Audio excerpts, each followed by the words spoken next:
आरक्षणाचे प्रकरण इंदिरा सहानीच्या निर्णयाला आव्हान देत मोठ्या बेंचकडे सोपवण्याची गरज नाही। मराठा आरक्षण देण्यासंदर्भात स्थिती राज्यात निर्माण झालेली नाही असे निरीक्षण नोंदवत सुप्रीम कोर्टाने मराठा आरक्षण रद्द झालं आहे असे मराठा आरक्षणाचे याचिकाकर्ते विनोद पाटील यांनी सांगितले।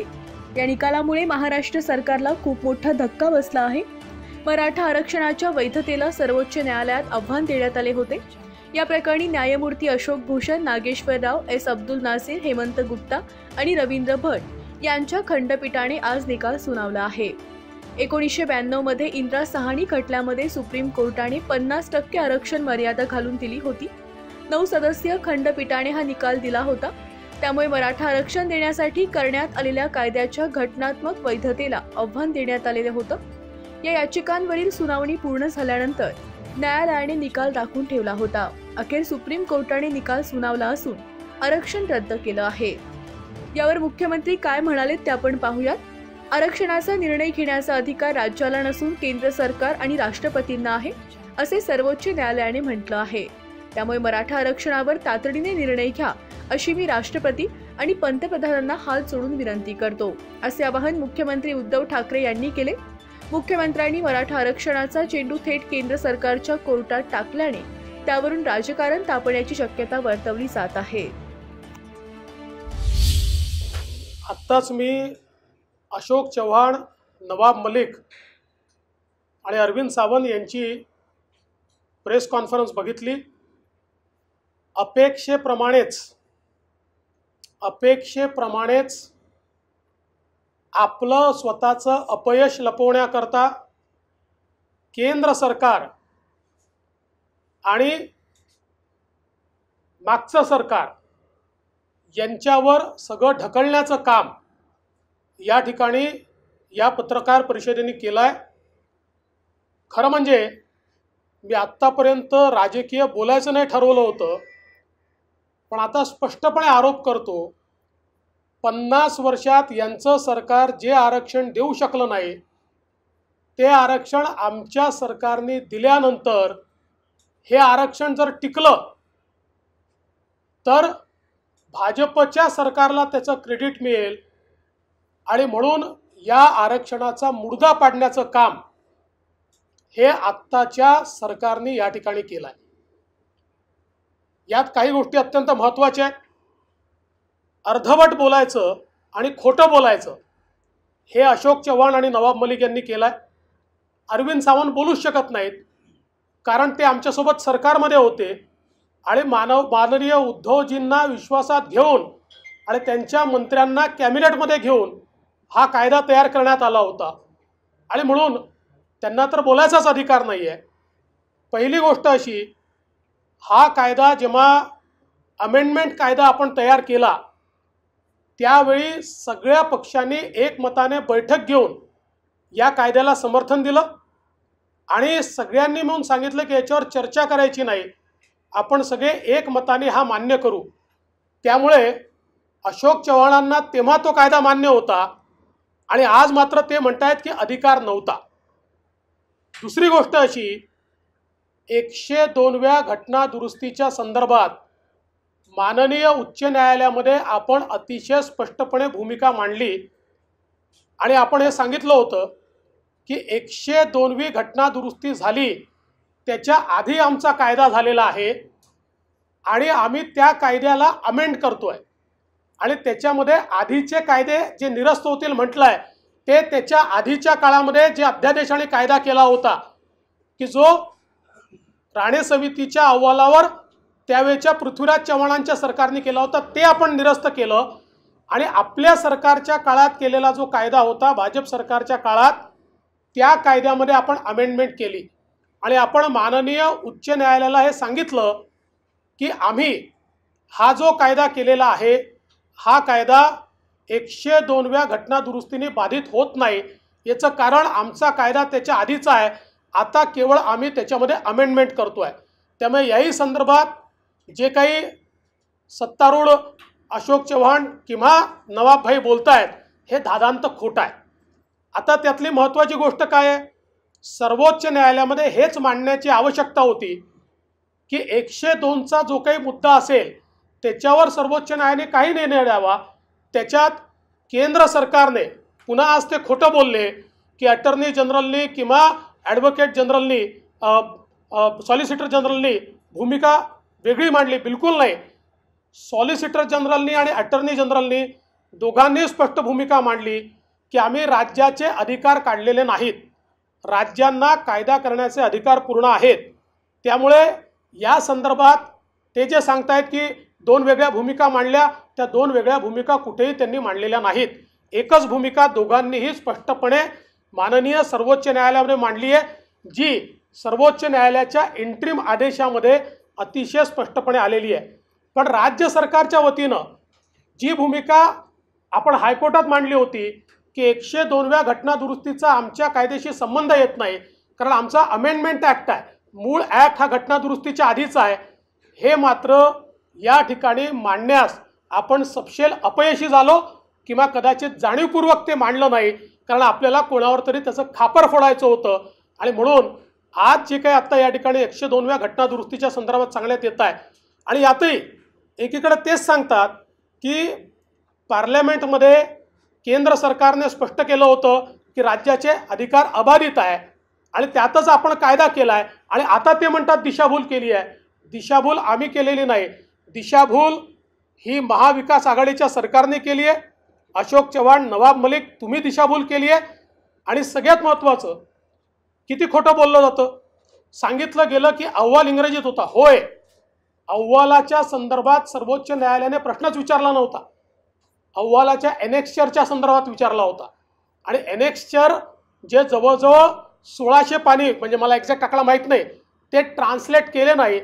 आणि त्यामुळे माननीय सर्वोच्च न्यायालयाने त्या ठिकाणी अतिशय स्पष्टपणे विचारलं की हा एकतर्फी अहवाल आहे का, याच्यामध्ये इतरांच्या बाबी ऐकून घेतल्या नाही आहेत का।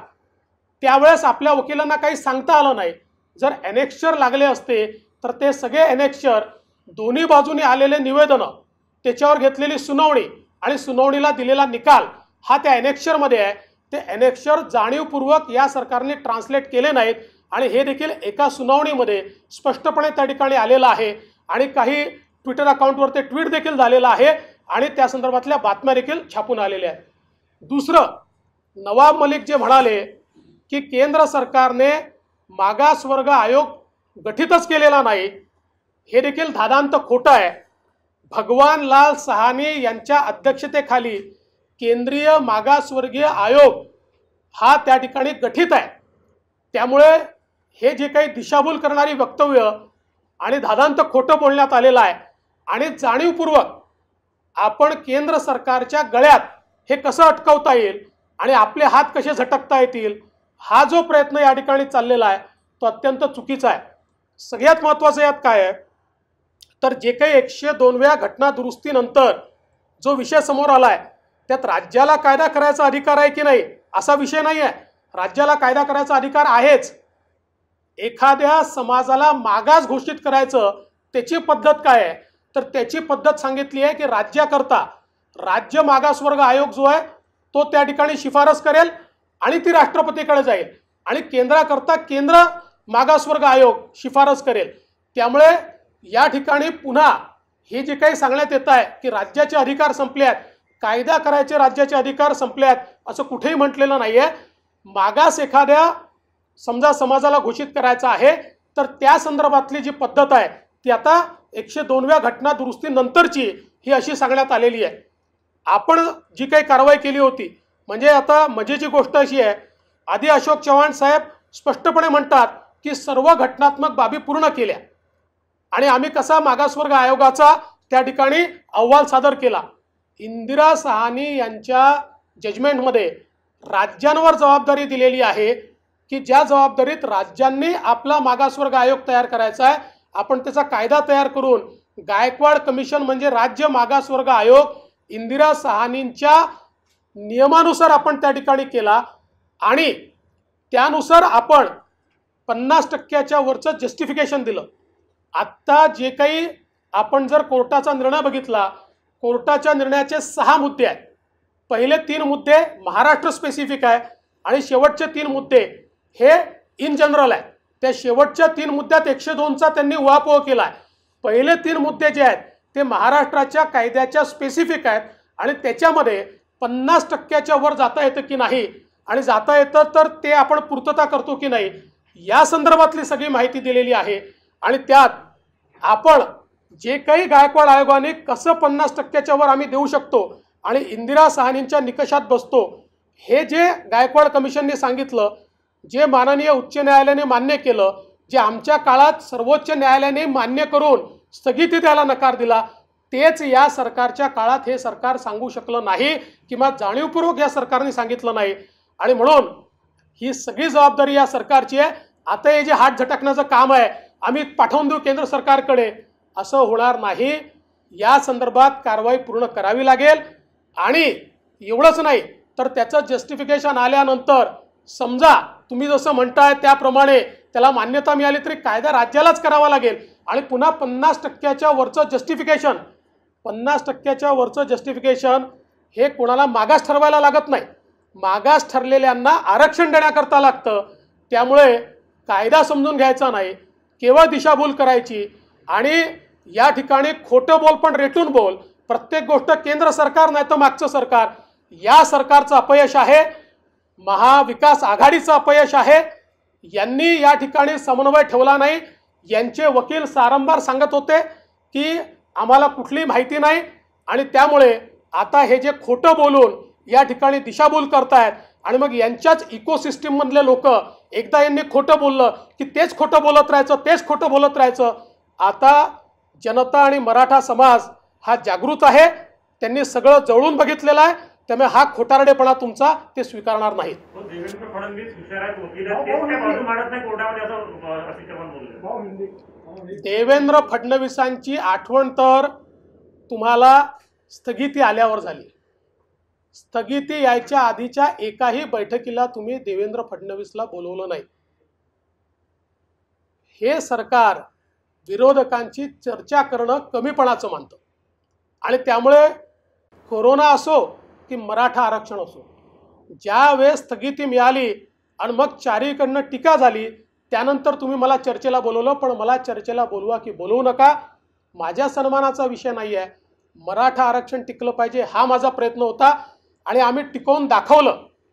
आमच्या सरकारने माननीय उच्च न्यायालयामध्ये आणि सर्वोच्च न्यायालयामध्ये मराठा आरक्षण टिकवून दाखवलं नव्हे तर आता मराठा आरक्षणाचा फायदा घेतलेले जे लोक आहेत, ज्यांना 9/9/2020 पर्यंत जे लोक त्या ठिकाणी नोकरीत किंवा शिक्षणात गेले आहेत त्यांना प्रोटेक्शन देखील मिळालं आहे।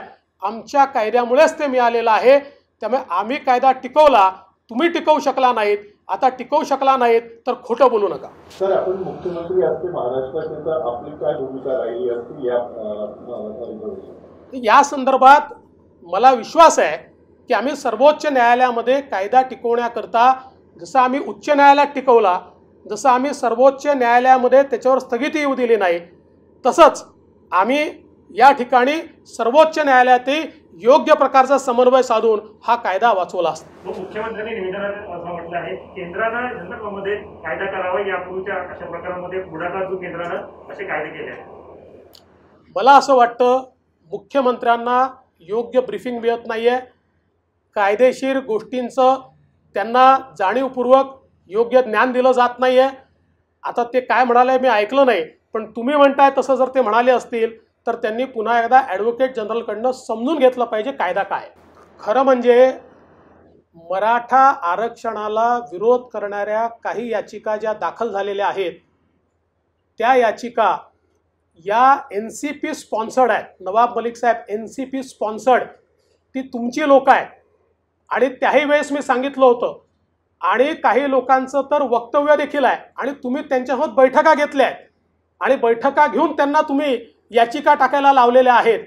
त्यामुळे नवाब मलिक यांना रोग जडला आहे खोटं बोलण्याचा। मुळातच मी त्या दिवशी देखील सांगितलं की जेव्हापासनं त्यांच्या घरच्या लोकांवर NCBने कारवाई केली तेव्हापासनं केंद्र सरकारच्या विरोधात आणि भाजपच्या विरोधात बेजबाबदार वक्तव्य करण्याचा त्यांना नाद जडलेला आहे।